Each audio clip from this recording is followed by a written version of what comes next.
എല്ലാവർക്കും നമ്മുടെ ചാനലിലേക്ക് സ്വാഗതം. നമ്മുടെ ചാനൽ ആദ്യമായാണ് കാണുന്നതെങ്കിൽ താഴെ കാണുന്ന സബ്സ്ക്രൈബ് ബട്ടണിൽ ടാപ്പ് ചെയ്ത് ഓൺ ഓപ്ഷൻ എനേബിൾ ചെയ്യാൻ മറക്കല്ലേ. അപ്പോൾ നമുക്ക് നേരെ വീഡിയോയിലേക്ക് പോകാം.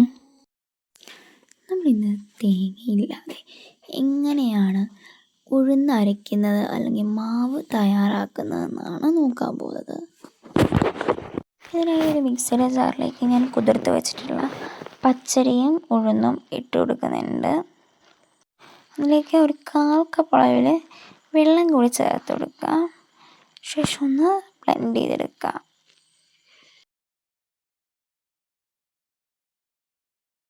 ഇനി ഇതിലേക്ക് ഞാൻ 2 മണിക്കൂർ നേരം കുതിർത്ത് വെച്ചിട്ടുള്ള കുത്തരി 1/4 കപ്പ് അളവിൽ ഉള്ളത് ചേർത്ത് കൊടുക്കുകയാണ്. ഈ കുത്തരിയൊക്കെ കുതിർത്തതിന് ശേഷം ചേർക്കുകയാണെന്നുണ്ടെങ്കിൽ അതിൻ്റേതായിട്ടുള്ളൊരു പ്രത്യേക ടേസ്റ്റ് കിട്ടും. ഈ ഒരു രീതിക്കൊന്ന് കുതിർന്ന് കിട്ടിയാൽ മതിയാകും.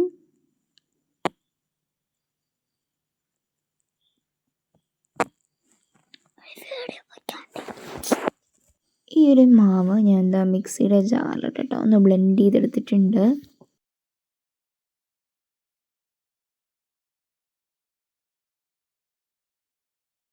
ഇനി നമ്മൾ ഈ ഒരു ബാറ്ററിലേക്ക് നമുക്ക് പാകത്തിനുള്ള ഉപ്പ് ചേർത്ത് കൊടുത്തിട്ടുണ്ട്. പാകത്തിനുള്ള ഉപ്പ് ചേർത്ത് കൊടുക്കാം. ഇനി ഇതിലേക്ക് ഞാൻ 1 ടീസ്പൂൺ അളവിൽ ഈസ്റ്റ് ചേർത്ത് കൊടുത്തിട്ടുണ്ട്. കൂടെ ഞാനൊരു ടേബിൾ സ്പൂൺ അളവിൽ വെള്ളം ഒഴിച്ചു കൊടുക്കുന്നുണ്ട്. ഇനി ഇത് നമ്മൾ കൈ കൊണ്ട് നന്നായിട്ടൊന്ന് മിക്സ് ചെയ്തെടുക്കാം. വേറെ സ്പൂണിൻ്റെ തവിയുടെ ഒന്നും ആവശ്യമില്ല. കൈ കൊണ്ട് ജസ്റ്റ് ഒന്ന് ഇളക്കി യോജിപ്പിച്ചെടുക്കാം.